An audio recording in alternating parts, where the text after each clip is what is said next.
Bismillah, asalaamu calaykum waraxmah. Waxaan bilaabaneynaa taxanihii barnaamijka Anki. Barnaamijkan ciwaanada ama meelaha ay tahay inaan ka sharaxno waa ilaa iyo 12 qodob. Qodobka ugu horeeya wuxuu leeyahay sign up, qaabka loo sameeyo oo akoon loogu yeesho barnaamijka. Qodobka labaad waa deck iyo wax kasta oo ku saabsan. Qodobka saddexaad waa add note, sida loo soo geliyo su'aasha loo soo geliyo Anki ama su'aalaha loo sameysto. Reviewing, sida wixii aad sameysay loo fiiriyo oo loo eego. Types of cards, noocyada kaararka iyo sida ay u kala duwan yihiin. Qodobka lixaad custom study, farsamo loo yaqaano oo aad muhiim u ah. Custom study and tags, oo aan uga hadli doono qaabka la isula isticmaalo.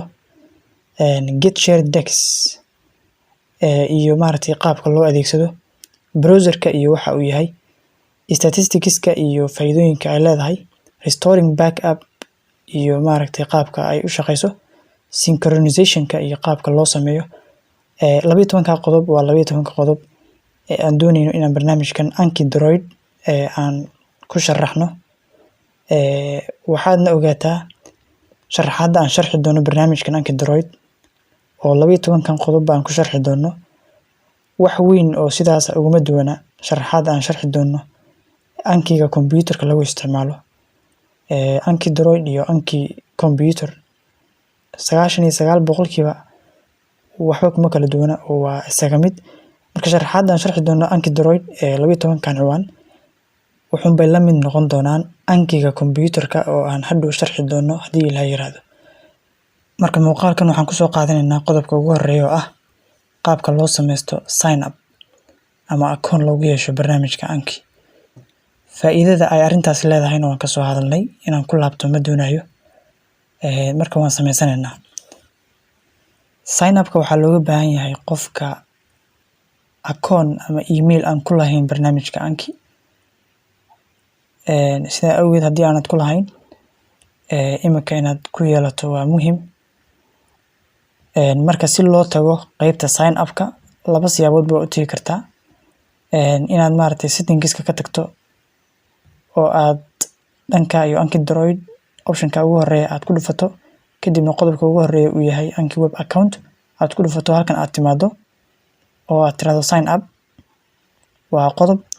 Waxaad kaloo sameyn kartaa shaashadda khaanadaha ama shaashaddan adigoo taagan inaad buttonkaas yar ee calaamadda la yaab tahay guduuda ay ku qoran tahay inaad ku dhufato oo kadibna aad tiraahdo log in, kadibna shaashadda aad sidaa u timaado sign up-kuna halkaas uu kaaga muuqdo. Labadaas siyaaboodba waa ku tagi kartaa qaybta sign up-ka. Iyo sidoo kale dabcan qaybta login-ka, labadaba waa isku shaashad. Marka waxaan leenahay sign up. Habraacan sign up-ka marka aad isticmaalayso waxa lagaaga baahan yahay waa inuu internetka ku daarnaado, wifi-ga ama daatada inay ku shidan tahay. Sign up-kuna wuxuu ka tirsan yahay qodobada farakutiriska ah ee u baahan internetka barnaamijka Anki. Barnaamijka Anki sidiisaba waa bilaash, waana offline intiisa badan. Qodobo yaryar oo farakutiris ah mooyaane, sida sign up-ka iyo marka aad isticmaalayso shared deckska marka aad soo degsinayso kale, ayuunbaa waxay u baahan yihiin internet. Inta kale waa iska offline. Marka sign up tiraahdo, shaashaddan baa lagu keenayaa. Shaashadda markaad timaado, halka iyada waxaad ku qoraysaa email-kaaga. Isla halkan waxaad ku qoraysaa sidoo kale email-kii hadda halkan aad gelisay oo kale ayuunbaad ku qoraysaa mar labaad. Kadibna waxaad sameynaysaa password ayaad halkaad gelinaysaa. Password-kuna shardi maaha inaad ka dhigto password-ka dhabta ah ee uu email-kaagu leeyahay. Waxaad sameysan kartaa password cusub oo Anki aad ugu talagashay, hana noqdo password aad xusuusan karto fudud. Marka halkaas aad ku qorto password-kaaga, kadib waxaad leedahay sign up. Sign up markaad tiraahdo waxaa lagu soo dirayaa email, baqshad email lagu soo dirayaa mobilkaaga ama computerka. Hadba email-kii halkan aad gelisay meesha uu kuugu furan yahay ama meesha uu yaallo. Haddii mobilka uu kuugu furan yahay, mobilka aad tagaysaa baqshadda email-ka aad furaysaa. fariin waxaa kusoo dhici doonta noocan oo kaleeta ah oo lagu leeyahay email baa lagu soo diray. haddaad furtana waxaa lagu leeyahay verify button yar oo waxaad arkaysaa verify ah, kadib waxaad leedahay verify. sidaas ayaana isku diiwaan gelisay Anki Web account-na aad ku yeelatay. kadib waxaad usoo laabanaysaa barnaamijka application-ka ayaad usoo laabanaysaa, waxaad imaanaysaa shaashada khaanadaha oo halkaan ah, kadibna calaamadaas guduud ah ayaad ku dhufanaysaa. waxaad leedahay marka login, emailkii hadda aad isku soo diiwaan gelisay iyo passwordkii hadda oo aad xusuusato ayaad isku darsanaysaa oo halkaan aad ku qoraysaa. markaad saa ugu qorto waxaad leedahay kor baad usoo jiidaysaa, login ayaad leedahay. login markaad tiraahdo waxaa laga yaabaa inaad aragto fariintan iyada ah ama baqshadan yariista ah.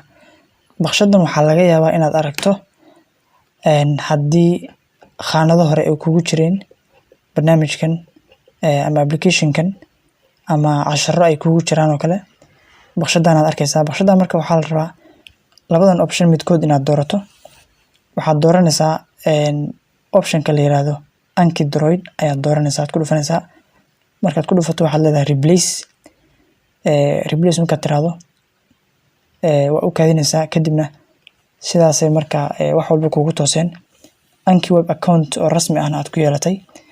insha Allah qaabka uu u shaqeeyo baqshadan iyo muxuu ahaa ciwaan kale oo la yiraahdo synchronization iyo qaabka u shaqeeyaan muuqaal kale ayaan uga hadlaynaa, marka waqtigiisan ugu tagi doonaa. ha yeeshee iminka qaabkaas ayaa sign up loo sameeyaa Anki Web account-na loo yeeshaa.